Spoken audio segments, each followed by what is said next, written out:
Ay, magandang gabi ho mga boss, mga kamping, mga kabunyog. Siguro kalat naman pag-usapan natin. Itong 17 tanga na sigaw ng ano to? Duterte, send him home. O, eto. Nahuli ho sila, 17. Pakinggan natin to. Hi guys, good morning. Welcome back to our channel. Anong today's vlog ni Payong Kaibigan? Hindi po masyadong magandang balita yung ating topic na pag-uusapan. Meron daw itong 108,000 views. Oh, marami. 20 hours ago. Bago lang ito eh. O, tuloy. Actually, yung balita po na ito is all over social media na. Okay? Tungkol po ito sa ating mga kababayan dyan sa Qatar. Hindi ko na sana itatapik to, pero may alam ho ako dito eh. Kasi mamaya tuloy natin ha. Na inaresto po ng mga kapulisan. 17 po sila, 17 po ang inaresto at kasalukuyan pong iniimbestigahan. Kasi sila po ay nasangkot sa pagsasagawa ng illegal public demonstration or rally, di ba? Ito po ay nangyari noong March 28, 2025 kung saan ginugunita po natin yung birthday ni former President Rodrigo Duterte. Okay? Unfortunately, napakahigpit po ng batas dyan sa Qatar at hindi po pwede yung mga ganyan-ganyang rally. At ayon po sa balita, Hindi lang sa Qatar, basta Arabia, mahigpit ang batas dyan, Brad. sila po ay posibleng maparusahan, di ba? Pwede po silang mapauwi sa Pilipinas, ma-deport. Pwede po silang makulong hanggang 3 taon or pwede po silang pagmultahin hanggang 50,000 Qatari riyals. Imagine guys, pag kinonvert natin yan sa peso, it's around 788,000 pesos. So parang literal po ito na zero remittance. Kasi imagine sa mga desisyon na hindi po natin pinag-isipan, naapektuhan po yung ating trabaho. At syempre domino effect po yan. Yung apektado po malala yung ating pamilya po dyan sa Pilipinas. Ironically, yung gobyerno. Hanggang dyan na lang yan mga friend. Magbibigay na ho tayo ng ating reaksyon. No? Alam niyo dyan sa Saudi Arabia, ha? Mababait ho tao dyan.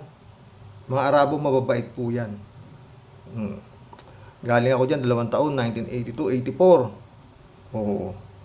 Mababait ho sila. Karamihan nga ako nung punta ako dyan, yung trabaho ng mga mostly mga taxi driver, may sa mga taxi. Gusto nila sakay Pilipino dahil galante Pilipino eh. Oo. Pagagawan ho kami, mga Pilipino. Oo.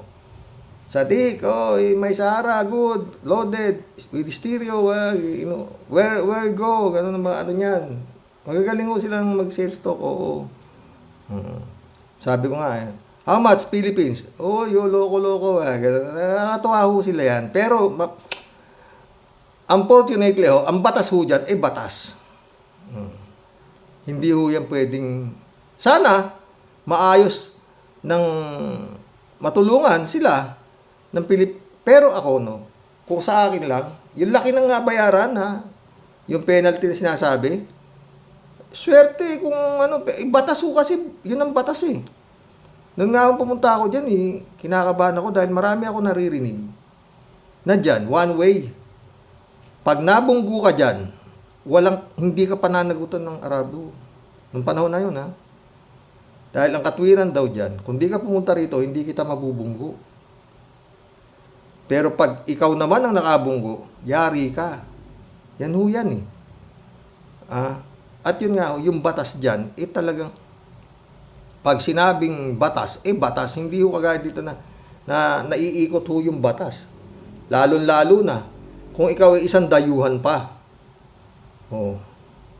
Kaya ho yan, swerte, kung magagawa ng remedyo, no? Pero kung ako, sana makarating to wag na, yanan nila yung makulong dyan. Ang tayo mo, 2,000 gagastusin ng gobyerno ng Pilipinas para dyan lang sa katangahan ng mga yan. Puta, bigay mo lang, yung mga pamilya niyan, ng mga tanga na yan, na Duterte ng Duterte, ang pinakamagandang maitutulong na itong gobyerno na ito, alamin ninyo kung sino-sino yung mga pamilya niyan. At yung, kesa tulungan nyo na makalaya, bunuin na nila. Kung 3 taon sila makukulong dyan, bunuin na nila. Yung pamilya dito, suportahan na lang ng gobyerno. O, siguro, bigyan sila ng pangkabuhayan.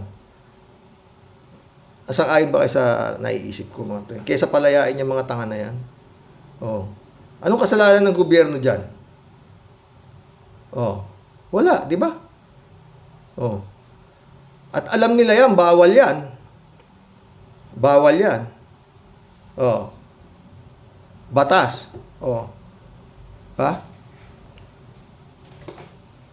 Pero mga Pilipino kasi, mga pre, kung nandiyan ako talagang matitindi ako Pilipino. Oo. Nung nandyan ako, merong wedding eh. May wedding. Sa Saudi Arabia, pinanggalingan ko, may wedding. Hatid sundo ng kotse, ang kunga kubrador. Araw-araw ho yan. Oo. Ang sugal ho rampant.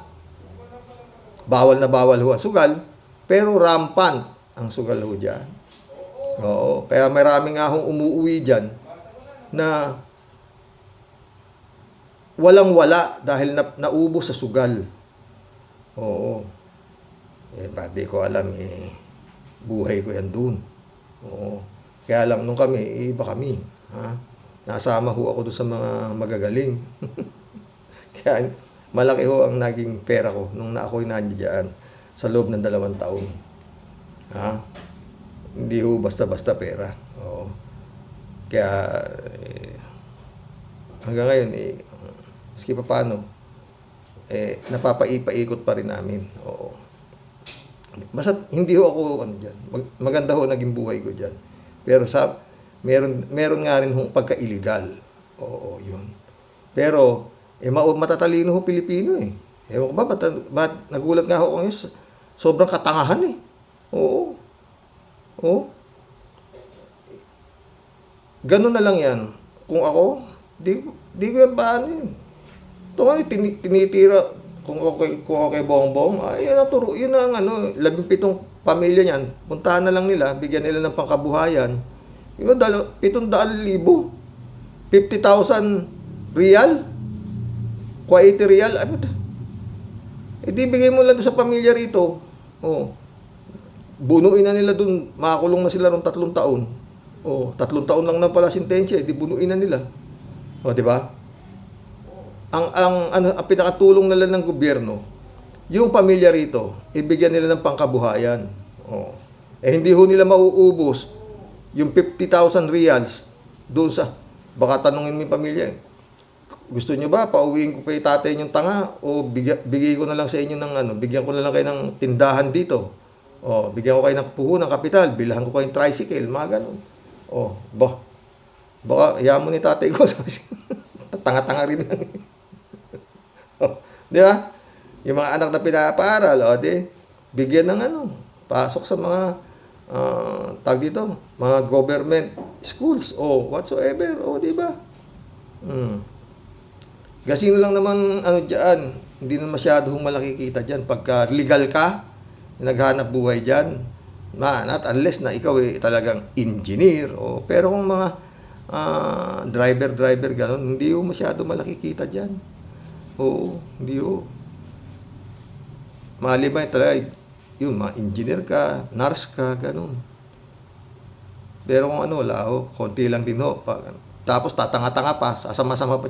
Ewan nga ba kung ano ba naman ang naisipan niyang ang sabi, balita ko, may 100 yata yung mga tanga na yan.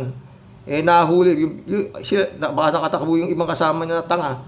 Itong mga pinakatanga ang nahuli. Yun ho yan. Duterte kasi ng Duterte. Ang dyan, dapat, ito mga friend, siguro alam na ni Digong na itong mga ito, mga tanga, nakiki-birthday lang, pinagdidiwang lang ang karawan ng halima, nitong kanilang idol na si Digong. Dapat sila, barya lang kila Digong yan, kung ano man ang padala si Turon, si Turyon, abogadohan mo ngayon para makalayaan sila, gano'n, bayaran na kung dapat bayaran dyan. Di palakpakan pa. Kaya kayo, mga OFW kayo na Duterte kayo ng Duterte, doon sa dahig, pinalayas na yung mga gagoro na mga tanga rin doon na send him home, send him back home, kung ano sinisigaw doon, Nilapitan na ng pulis. Oh, manahimik na kayo. Sabi nyo, picnic lang ha. O, dapat noong pa nga pinaguhuli ng pulis, mabait pa rin yung pulis sa Netherlands. No? Nagtatatalumpati sila na illegally arrested, whatever. Kung anong dinadaldal nila doon. Naka-video eh. Siyempre, napapanood ng mga taga-Netherlands yun. Diba? Ewan natin ha. Baka itong Sara Duterte, minamalas-malas to eh. May pulis pala doon eh. Ba't pa pauwiin dito kung kasama rin lang sa affidavit ni Las Cañas, di ba? Doon na. Pwede naman na siya arestuhin doon eh, kung tutuusin eh. Kung meron siyang warrant of arrest kagaya ng tatay niya eh, di ba? Pero yan nga mga friend. Wala na ho yan. Parang kumbaga sa basketball nga, tambak na. Ano na, yung sigaw lang na sigaw, wala na ho mangyayari dyan. At yun nga, meron pang siyam na pupulutin. Si Digong napulot, kayo siyam, hindi kayo mapupulot. Yung mga tinatakpan ng pangalan na involved dyan sa war against drugs na peke naman ni Digong, di ba? Yan eh. Tignan ninyo nung paano, kung bakit naiboto si Digong, no? Throwback po tayo, ha? Sa inyong talumpati noong Nobyembre, 22 question and answer ho ito. Tumatakbo si Digong ng pagka-presidente. Ito yung tanong, ha? beses po kayo nagmura, Mayor. Minsan nyo na rin inaming naharap kayo sa reklamo acts of lasciviousness sa tweet. At nung na-interview ko pa kayo, sinabi nyo rin, kayo po ay palamura, kayo po ay babaero, kayo po ay nakapatay na ng kriminal. Sa inyo po bang palagay, Mayor? Dapat po ba kayong tularan ng mga kabataang Pilipino? At ito ba sa tingin ninyo ang kaugalian na kailangan ng isang mamumuno po ng Pilipinas? Mayor, meron po kayong 90 seconds, sir. Yes, Tignan mo yung sagot nung halimaw, nitong si Digong. most of it are true. Most of it are true. Criminals, well, I go after them. As long as I do it in accordance with the rules of law, I will continue to kill criminals. And the President will order the killing as long as it is, I said, exercise of performance of duty in accordance with law. I will use the military and the police to go after criminality and drugs. It's flooding the country. Hindi ako mapayag ng ganun. Totoo yun. Well, I do not deny anything. Yun naman ho nangyari, di ba? Tinaas niya ang sweldo ng mga pulis at saka mga military. At inutusan nila silang pagpapatay ng mga kriminal. Di ba? Sa pangalawang bahagi po nung tanong, sa palagay nyo ba dapat kayong tularan ng mga kabataang Pilipino? No, Bilang I'm isang not saying- leader? yes. Mayor? No. Extrajudicial killing? Of course not. Never happened. But killings, yes. Okay. If I become president, it will be bloody. Opo. Because we'll order the killing of all criminals, Opo. ang mga durugista, drug lords. Yung inyong Yun ho talaga sinabi niya, di ba? Noon pa yan. Ha? I tell you people, don't vote for me. It's gonna be bloody. Kikita ang purinarya. Kalahin mong ibinoto? kasong acts of lasciviousness sa mga kababaihan, Mayor. Wala akong kaso na ganun. Girlfriend. I do not know who invented it, but I said, meron lang akong inakbayan noon. Okay. Ang nanay ko ang nagalit. Nagalit. Okay. Isa pa. Kasi, Mayor, sabi niya may mga girlfriend kayo. Dapat Totoo. magtularan yan ng mga kabataan. well, kung hiwalay ka sa asawa, gawin mo sarili mo.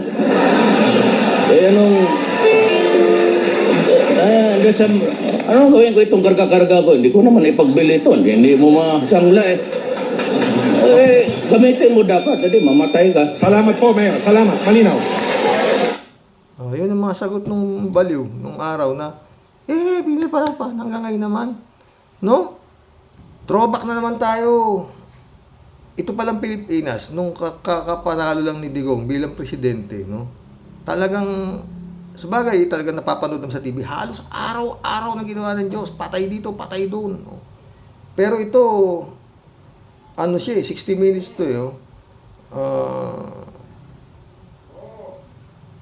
correspondent, American correspondent yata, nandito siya, pinanunood niya kung paano ginagawa nito si Duterte at ni Bato dito sa Pilipinas. Pati si Bato nandito in a Manila slum, and it's been a bloodbath. 5 men killed tonight, 5 more to add to the tally of death that has become daily life in the Philippines. Ever since this man, Rodrigo Duterte, became president 6 weeks ago. 6 weeks pa lang siya nagiging presidente, ha. May pumasok na ho rito ang foreign correspondent para alamin kung paano pinagpapatay itong ano to, yung mga sinasabi niya mga nakatsinelas. Puro sa Islam po ang kinukuha yung mga mga pinapatay. Oh. If you destroy the youth of this country, I will kill you. Many, if not most of these killings, are the work of the police. Casualties of President Duterte's murderous but popular war on drugs. The frequency of bodies being dragged off the streets like this is quite astonishing. At the moment, it's running at an average of about 11 per day. Just 6 weeks into the new presidency, the total death toll is roughly 940 and rising fast.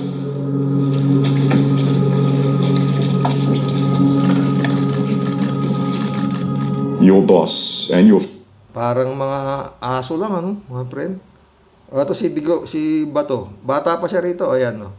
Hindi pa yata senador dito itong yun na to, eh. Tignan nyo kung paano sasagot ito, ha. Talino talaga to si Bato, eh. Tuloy mo. Your friend, the president, has been portrayed around the world through this war on drugs as really a murderer. Murder?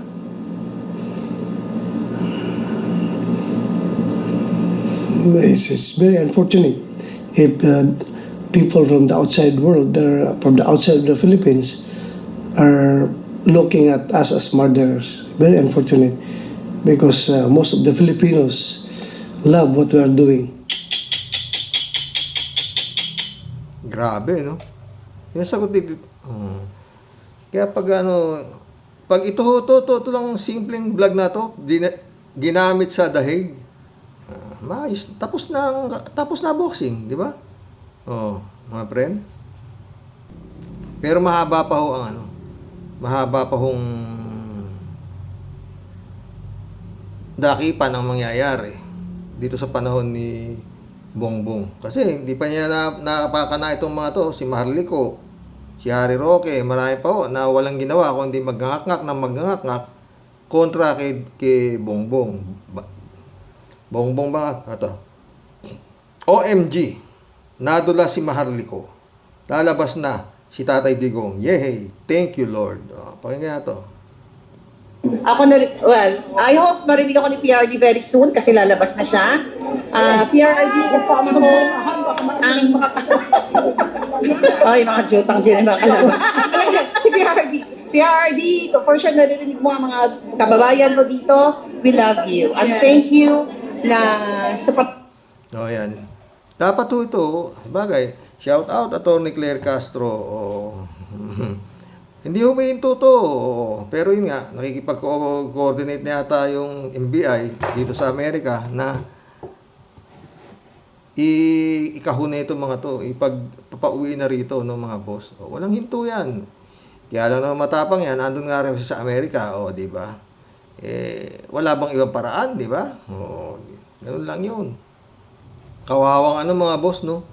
Kawawa itong mga tanga na to na hanggang ngayon nasa ilalim pa ng mahika ng Duterte, no? Pero naumpisahan na yung ulo, lang namang hindi madadampot yung mga galamay, di ba? Magkulab na tayo mga boss. It's a matter of baka before Christmas tapos na lahat ito, no? Pero si Bato, matigas si Bato. Pero alam ni Bato kung saan siya magtatago na hindi siya magagad makikita. So, ulaan niyo kung saan. Doon sa pinagtataguan ni Bantag. Di ba? Alam ni Bato yan. Posible. Mag-collab na po tayo, mga sir. Pero nga, paulit-ulit, no? Nakita nyo na ang inabot nung mga nadakip doon sa Qatar, ha? Hanggang ngayon, sige, sigaw kayo, sigaw. Dapat itong mga damputin din to Ito nasa Netherlands parang binabastos nyo yung Netherlands yan, ha? Kala nyo kung sino kayo dyan. Buti pinagsabihan na kayo ng mga pulis na magsilayas kayo dyan. Hanggang ganito lang kayo, picnic lang ang usapan dyan sa permit nyo dyan. Hindi magngangak nga kayo. Dapat doon pa sinabi nung pulis na Netherlands, mabait din di ba? Joy Tobilia, shout out. Good PM, sir. Kampay Xerox. Good PM, ha. Marilu Pabianak, shout out, ha. Happy weekend po tayo at sa mga ka-warriors. Ang masaklap pa po, yung sinapit ng mga OFW sa Qatar. Sa estimate po, aabot ng 20 million ang mauubos. Posibleng 3 years na kulong. Ang masakit, kung buwis pa ng taong bayan ang mananagot. God bless the Philippines. Yun nga mantay mo, kininta na ni anak Malu, 20 million. Bigyan nyo lang yung ba't nyo gagastusan? Pakulong nyo na. Ang mabigat dyan, pag nakakulong kasi dyan, ang balita ko dyan, may hataw dyan kada biyernes Oo, nahataw. Dagdag parusa. Di ba? Yung bilas ko nga, siyempre yung babae, biloso tagal na kulong, di ba? Tsaka iba batas talaga pagka nilabag mo di ba? Yung anak nga mismo ni Chavit, di ba? Sa Hong Kong pa yon, nakakulong, di ba? Batas yan dayo ka, kailangan sumunod ka. Kaya malamang malabo na talaga makalabas yan. Oo. Rodolfo Tobilia ulit, bring him home, Robin at Roque, sabi niya. 3J Shop shout out 3J Shop ka. Dapat ang sigaw ng mga BBM, bring home all the money they stole from the madlang people. Kaso si Pulong, baka wini-withdraw na kanilang datong sa mga bansang pinagtaguan nila ng datong. Hindi alam ko paano kung anong gagawin sa perang ninakaw, Friend 3J Shop, Kalat ni Baya, shout out, Rodolfo Tobilia ulit, Bring home. Yan, mauna pang umuwi yung 17 na OFW na nagrally sa Qatar. Bigyan kaya kayo ni Sara ng trabaho dito. Tailang kayo sa kanila. Totoo yan, mga tangay. Sana kayo magising na kayo. Pag hindi nagremedyo itong Duterte doon sa mga nahuli sa Qatar, alam nyo na kayo ginagamit lang. Ganun lang kasimple. Wag naman kayo masyadong ano ba ang katangahan nyo? Stage 4 na ba talaga? Wala na talagang pag-asa. Putangin na kayo. Sayang yung utak nyo. Kalat ni Bayo. Shout out sa tropang talong. Okay tayo dyan. Ito makapagkita na. Alam niyo yung mga extrajudicial killing na yan. Mga pinapatay na mga masasama na yan. Ano na ho kami yan? Ako. Nung panahon ho ni Alfredo Lim, si Dirty Harry na sinasabi, nung nanalo si Alfredo Lim na bilang mayor ng Maynila, marami hong lumulutang na bangkay sa Ilog Pasig, dyan sa may malapit sa amin, sa Raon, Ilog ng Raon, na mga may nakasabit na ako'y snatcher, ako'y pusher, ako'y ganun. Halos araw-araw ho yan, kaya yung na yan, di naman ho nakakagulat yan. Pero si Alfredo Lim, hindi ho maingay. Come to the point, yung mga, meron pa siya spray paint si Alfredo Lim, ini-sprayan yung mga bahay ng kilalang mga pusher, ini-sprayan. Yung tatay ko naman nung nabubuhay pa, kako ba, bakit magaling si Alfredo Lim wala akong tiwala yun. Wala akong bilib yung tatay ko kay Alfredo Although government employee tatay ko, noong panahon ni Alfredo Lim, kaya pinakita ko sa inyo, nabigyan pa yata siya ng award yung tatay ko ni Alfredo Lim. Sabi ng tatay ko, hindi. Mini-sprayan niya yung mga bahay ng mga pusher para hindi na maliligaw yung mga buyer. Tawa ko. Yung pala, nahuli anak ni Alfredo Lim. Entrapment operation. Big time pusher din pala. Kaya ako natalo si Alfredo Lim kay ERAP. Dahil parang napatunayan na, kasi anak ni Alfredo Lim nung nahuli magsalita si Alfredo Lim sabihan mo na siya, buntot niya, dala niya, hindi ako makikialam yan. Wala. Kaya tayo 1 linggo, lahaya di ba? Kalat niyo, hello, Miss Grace. Sana okay ka na.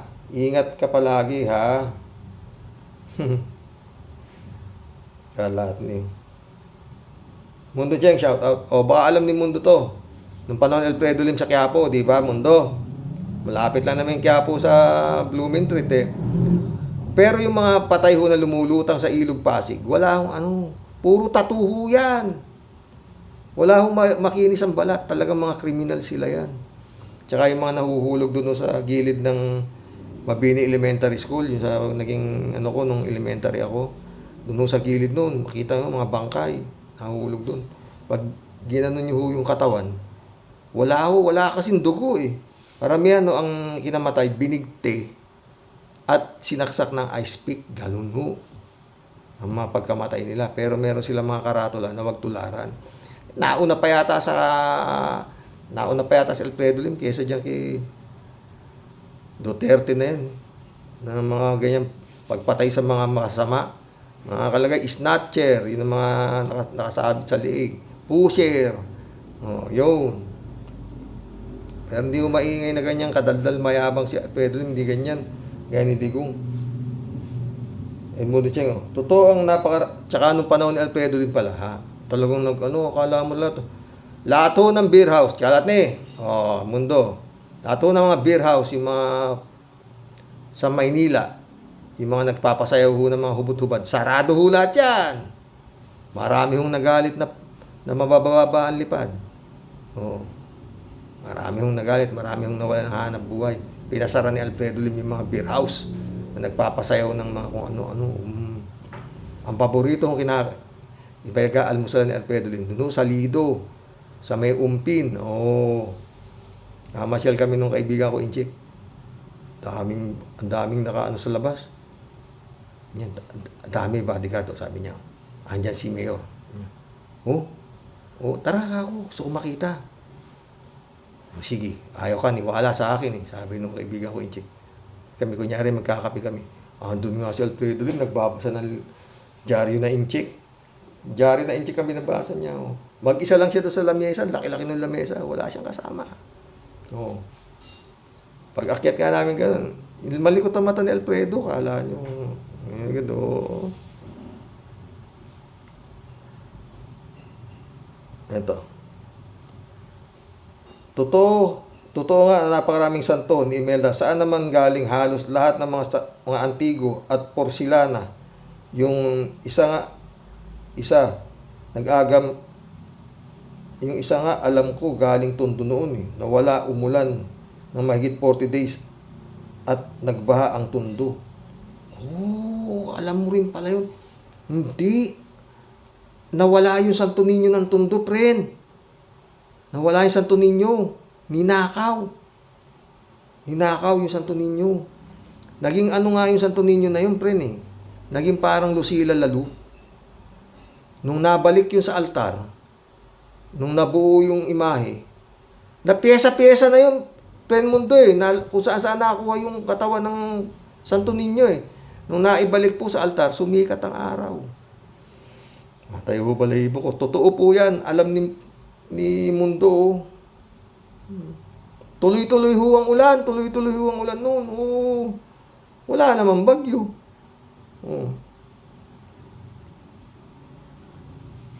Hello, sweetheart. BP Lenny. Ang bagong Team Naga.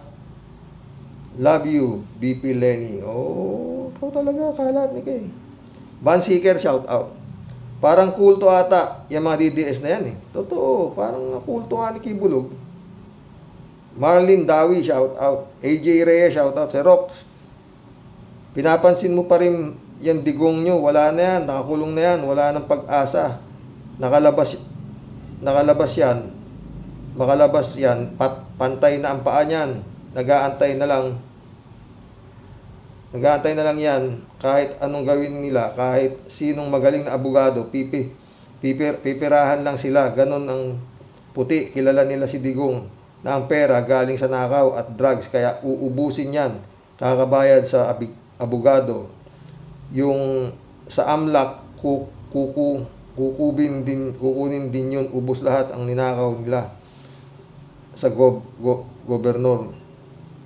Sa gobyerno, Sir Roque, ubos lahat yan. Sana nga, AJ, magdilang anghel ka. Ha? Mundo Cheng, shout out. Yan si Sara, umaasa pang maging pangulo. At sa aking palagay ay hindi naaabot pa siya na ma-impeach, magre-resign na yan para kumandidato sa pagpangulo. Kung hindi itutuloy ang kasong plunder. Pero lahat ng mga yan ay walang saysay pag si Leni at De Lima ang kakandidato. Sapa lahat ang mga yan, cheese busy. Pangulo ka na, maka may balak ka ring maging Pangulo 2028. Ate alam, di ba? Good evening, Kasani. Labatabahin mo ang tumbong ng mga tanga na zombie na yan, Kasani. Hala, bombahin mo na. God bless your family. God bless kalat ni Mundo Cheng ulit, oh. At sana naman, para magtiwala na ang taong bayan sa atin, namumuno sa gobyerno, ay dapat mga walang anumang naging kaso.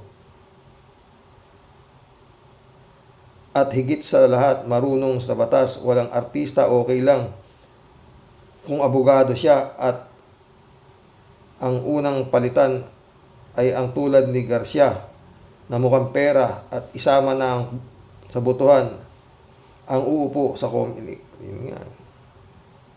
Efrem, shout out. Sir, okay, kung matuklasan ang bakuna sa mga tanganisim ay magiging bakulaw naman. Malaking problema ito. Patay tayo dyan. Mundo Cheng. Ito naman si Hunasan, akala niya, kikita na naman siya. Kikita naman yung gimmick niyang kudita. At dumikit pa sa laos na Marcoleta. Lalo ka lang lumubog. Wag na iboboto ang mga tuta at mga Duterte sa eleksyon. Lalo na sa Senado. Napakarami na nasa linya pa ni Marcos sa pagkasenador. Totoo. Pwede rin kumandak, shout out ha. Yung salita ni Digong na kunwari ay pinigilan si Leni na ma-impeach, drama lang yun. Anong dahilan para sampahan ng impeachment si Leni? Wala yun. Ginawang anomalya. Di gaya ni Sara na impeach dahil sa anomalya. Si BBM, siya nga yung nag-utos sa Kongreso. Kongreso, di ba naitigil ang impeachment dahil wala daw maidudulot na mabuti sa bayan? Hindi lang niya kaya yung Quadcom dahil malinaw na malakas ang ebidensya. Totoo. Yes, si Bongbong pa nga ay pa-impeach, di ba? Kaya yun nga, sumusunod sila. Lebrado Ludovico, shout out. Blessed morning, Karo, and to all warriors watching from Edmonton, Alberta, Canada. God bless. Stay safe and healthy. Ayan, ang 17 mga ungas na didishit sa Qatar. Buti nga sa inyo. Tawagin nyo Sara Butangera, Tambalustay. At sa kanya kayo humingi ng pera. Totoo. Yan dapat nilang gawin. Hindi na dapat hingan pa. Dapat may kusa kayo, Duterte, para may pakita nyo ang pagmamahal ninyo sa mga OFW, mga ungas. Mundo Cheng.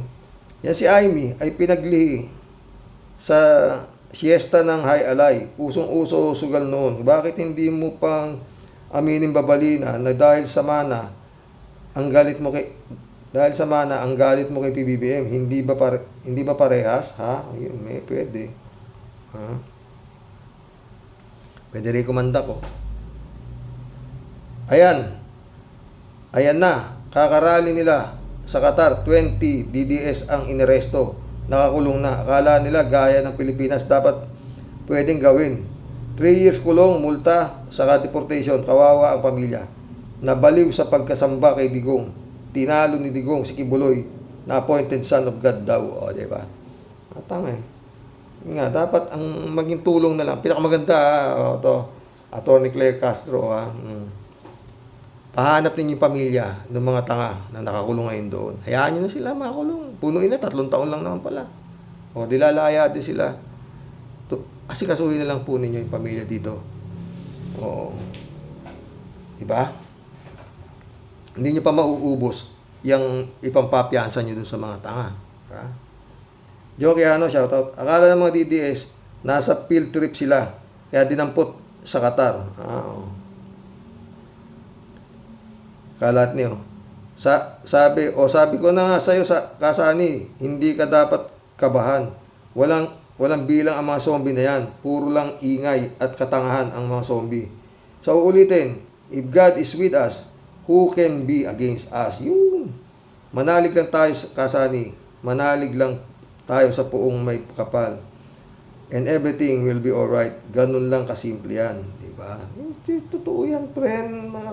Parehas pala tayo, ha? Shout out, Michelle Edwin, my friend. Mike. Ha? Pastor Jun Lagon, shout out. Kalat ni Badkad. Our condolences, sweetie Clarissa. May God give you strength and comfort in this difficult and trying times. God bless you, sweetie Clarissa. Patay tayo dyan. Ganda ni Claire Castro, no, friend?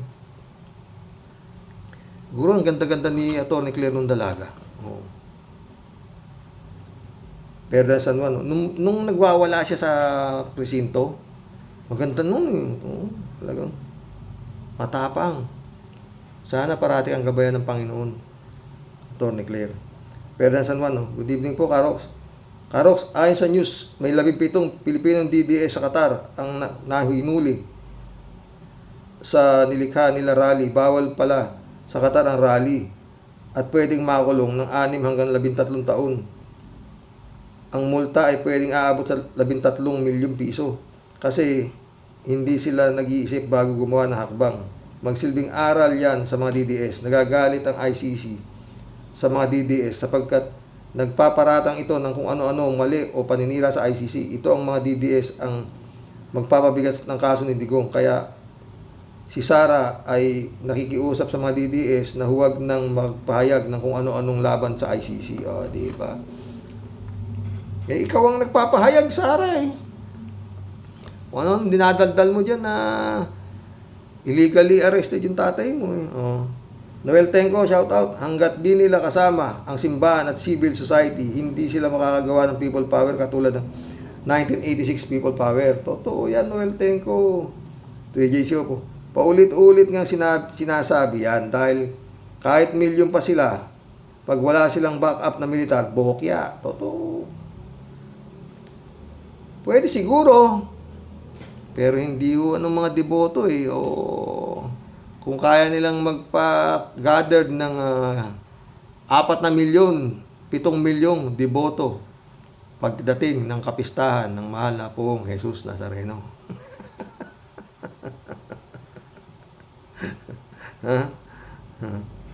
Wala eh. Kuya si Kibulog lang, layan. Yung iglesia, layan. Willie Sarmiento, shout out. Drama lang ni Digong yan. Alam mo na si Digong. Sila ang mahilig gumawa ng scripted. Magtanim ng ebidensya. Pakana ni Digong yan. Totoo yan, Willie. Mundo Cheng, oh. Ito bang si Topak na Marcoleta ay abogado? Abogado ba ito o abugago? At nakikisaw-saw pa itong si Hunasan. Akala nila ang ICC ay nasa Pinas at pwedeng mga papirma ng milyong protesta. Mga bobong ito. Kaya nga, katatanga eh. Yet Gibara, shout out. Elizabeth Iscare. Oh. Good evening, Xerox.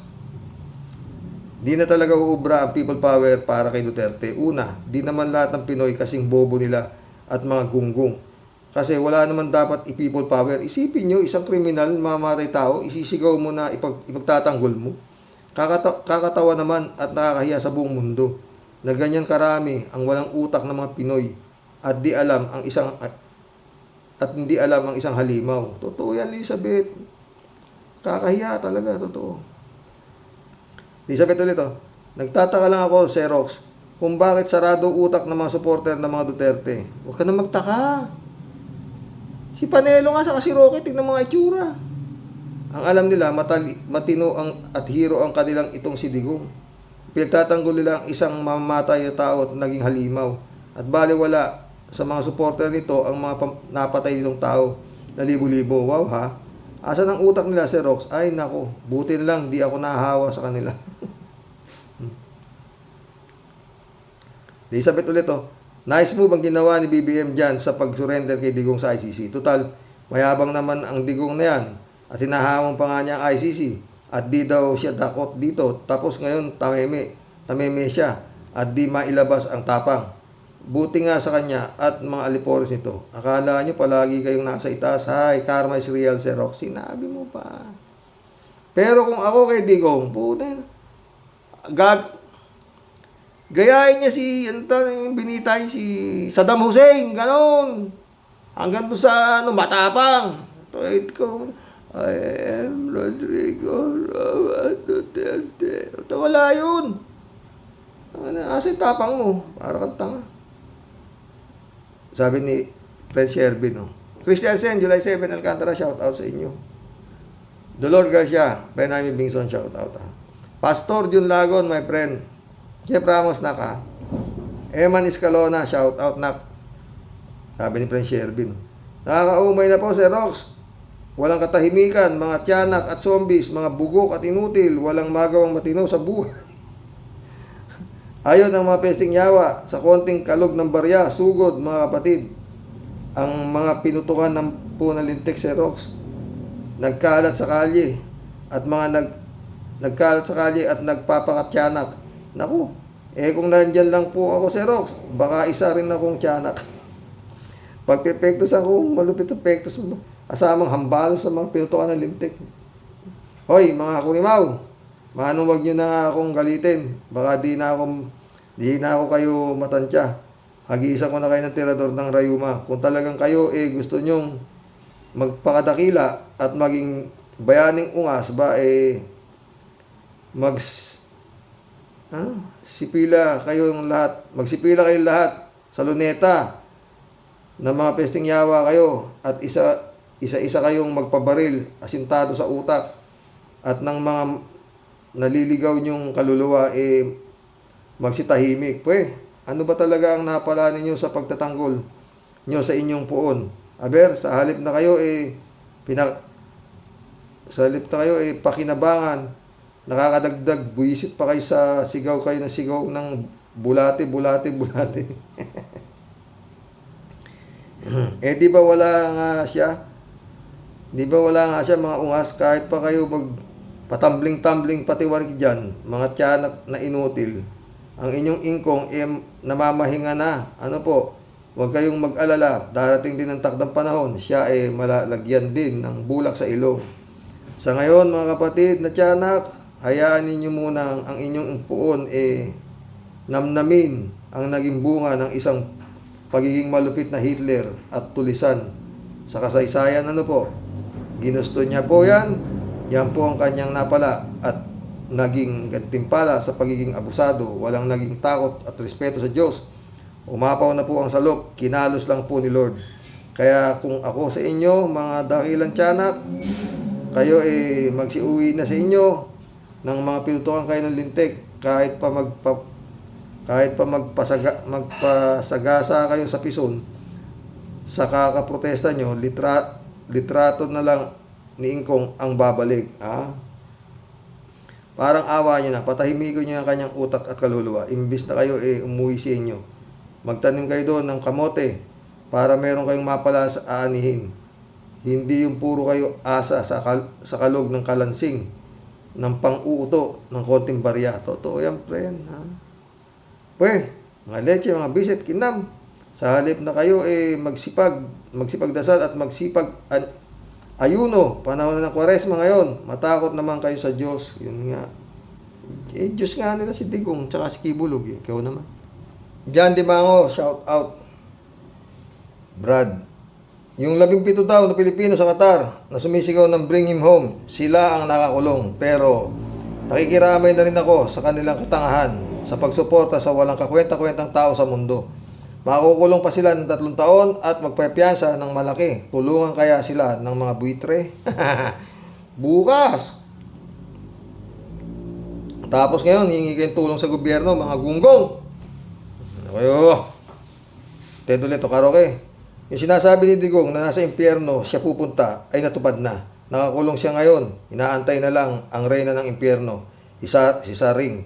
At may kakaibat ito para kumpleto na sila doon. Diba? Lapit na yan. Napulot yung ulo. Lang naman di mapulot. Ramon Valencia, shout out. Bossing, condolence po sa buong pamilya ni Atty. Claire. Atty. Claire, shout out. Condolence Shirley Jaser. Wala pang gamot sa tanga. Kasi Karox, grabe talaga ang pangbubudol ng mga Duterte. Pero palagay ko sa mga kaugali lang nila talaga. Yung mga tao na yan, Karox. ang mga isip niyan, mga yan, isip Duterte, kaya nagkakasundo sila. Kaya nga, same feather is December. Ha? Yung iba kasi dyan, sa day, gusto lang siguro ng mga tao na yan makakita sa camera, pasikat sila. Nandun pala yung si Maharlika sa dahig. Kita ko ang laki ng salamin, mukhang lalaki pala yun. Basta ang mahalaga nasa ICC ng halimaw, di ba, Karox? Happy weekend, everyone. Happy weekend, Shirley. PM, anyari kay Kausing, nag-abogado sa DDS. Parang gusto niya dito litisin si Digong, magbuhay hari lang yan dito. Kabunyog pa rin ba yan? Di ko na alam, PM. Cassandra Daisy. 0 sa bagoong PBM Senator. Mga bago lahat para sa iba naman. Yun nga talaga. Cassandra Daisy ulit. Mayayaman na ang mga bagoong BBM Senator. Gusto pa nila lalong yumaman. Heidi Mendoza sa Senado. Luke Espiritu. Lito Bulusay. Shout out. Basta bantayan ang Comelec. Baka maniobra. Sana nga mali tayo, Lito. Ako pakiramdam ko baka tapos na putang. Chupista Bunao. Good morning po kuya at sa mga ka-warriors. Tia Deli, baka nag-a-apply si Manang ni BBM ng common law wife ay baka para mabawi niya ang ibinigay niya noong tumakbo si Duterte na 30M. At higit pa doon huwag mapikon, katuwaan lang po. Susan de la Cruz, shout out. Si Tia Deli ay hindi yan mapipikon, Sus Maria Jose. Kung alam nyo lang. Susan de la Cruz. Gandang araw, Karox. Pinanood ko 2 kahit replay kasi ayokong mamiss ang vlog nyo. God bless po at sa mga ka-warriors. God bless, Susan de la Cruz. Susan de la Cruz ulit.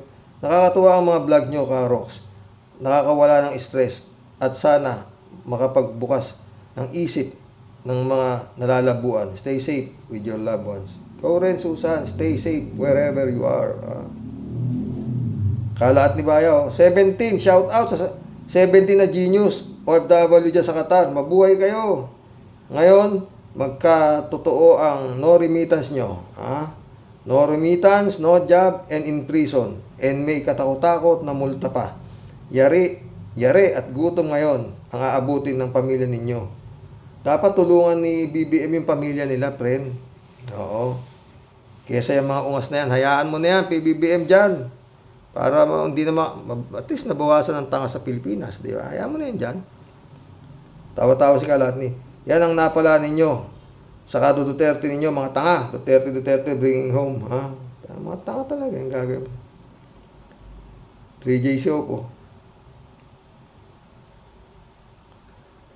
Hello, Sir Rox. Talagang may tama ka. Tama ka talaga, Sir Rox, na pag nadikit kay Digong, talaga namang nawawala sa ulirat. O yun nga, tignan mo itong ginawa ng mga OFW sa Qatar, mga higulay. Sino ngayon ang naperwisyo? Di bali sana kung silang mga OFW lang ang naperwisyo, kaso ang mga pamilya nila. Kaya nga sabi ko, 3J Show, pahanap ni Bongbong yung mga pamilya niyan at yun ang kailang tulungan. Yung mga tanga, hayaan na nila dun yun. Di bali sana kung sila lang mga OFW na perwisyo, kaso yung pamilya, baka may pinagkakautangan pa mga yan. Saan sila ngayon kukuha ng pambayad? Kung may mga anak na nag-aaral sa college, paano na yan? Hay, nako. Kasi akala nila, nasa Pinas sila at magagawa nila ang kahit anong maibigan nila. At tanga talaga yung gagawin natin. Kuminsan, yung tanga ni Byron, stage 1, stage 2, stage 3, stage 4, yan, parang cancer din yan. Pero ito mga ginagawa na ito, mga gunggong na to, stage 4 na lahat ang sakit nito, mukhang wala ng kagalingan ng po. Mapapamura ka na naman. Paano ngayon, Sir Rox? Tutulungan ba ni Sara? Hindi na nga magkanta-ugaga si Sara sa dami ng kanyang problema. Hindi na maintindihan sarili niya. Kaso dyan, sa Pilipinas, yung kanyang impeachment trial, baka sabihan pa ni Sara, bahala kayo sa buhay niyo.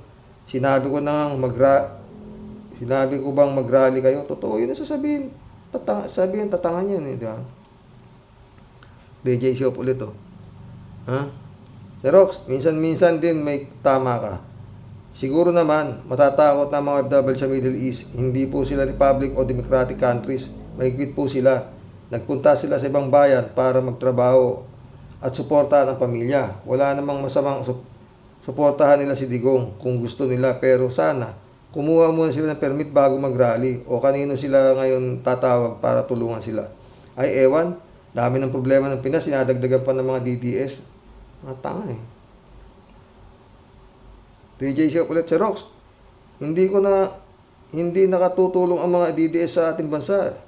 Sana naman, wag na silang makadagdag ng problema. Mga tanga, total, sila rin naman ang magsasaper kung hindi sila magtino sa ibang bansa. Kita mo, Sir Rox, sa Netherlands, kahit may demokrasya sa Netherlands, pinagsasabihan pa rin ang mga nagrarally doon kung picnic permit lang ang kinuha nila. Dapat picnic lang talaga doon na may ICC, pero kung may political na motives, ayan, winarningan sila ng mga pulis. Ang titigas talaga ng mga ulo ng mga DDS. Pag nahuli na naman ng pulis, mukhang kawawa. Ay, dapat pinaghuhuli na nga yun. Ha? 3J Shop ulit, Sir Rox. Si Amy naman, parang pusang ligaw. Ano na ba siya ngayon? Ligwak na survey, ligwak sa alyansa ni BBM, ligwak sa kay Panelo, ligwak sa DDS, lalong ligwak sa mga loyalists. Saan siya pupulutin? Huwag naman sa kangkungan. Masarap ang kangkong pag adobo. Baka pag doon natapon si Manang Amy, wala nang kumain sa kangkong. DJ Shop ulit oh. Sir Rox, mahalaga ang katapatan kung kakandidato ka. Kaso wala nito si Manang Amy. Kung hindi siya tapat sa kapatid niyang presidente, paano siya magiging tapat sa hindi pa kanya kadugo? At lalong paano siya magiging tapat sa bayan? Kaya lahat ng ginagawa ni Manang Amy, sa kanya rin bumabalik. Ang tagal na sa politika, di pa rin natututo. Kala niya Marcos nga siya. At baka tapos na ang nakakatakot yan, baka tapos na ang balota. Ted ulit oh. Merong payo si Atty. Enzo sa vlog niya kanina. Dapat daw ay huwag namang patulan ang mga DDS. Kawawa naman daw dahil sa mga ito mga biktima ng mga Duterte. Minumuni-muni ko ang sinabi niya. Para ka kung tama naman. Kaya para sa akin, dapat ikulong na lang ang mga ito at pagmultahin. Mga fake news kasi ang mga buwak. O nga pala, huwag daw patulan. DJ Shop ulit to. Sir Rox, ang malala pa sabi mo yung mga nagdidikit kay Digong nagiging gunggong. Aba si Sara nahawa na rin pala.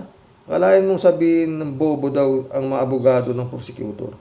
Paano daw mapapatunayan ng 30K ang natigok sa war on drugs? Nasaan daw ang mga pangalan? Naloko na. Baka nilipasan ng gutom itong si Sara. Nagha-hallucinate na.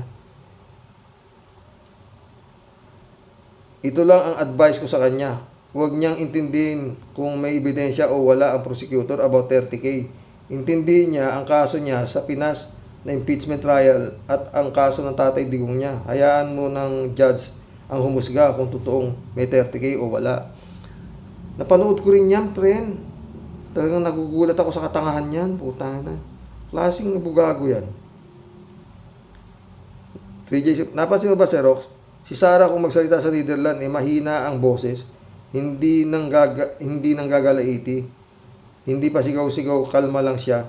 Alam niya kasi, hindi uubra ang ginawa niya sa Senado nung inuko pa niya ang opisina ni Pulong.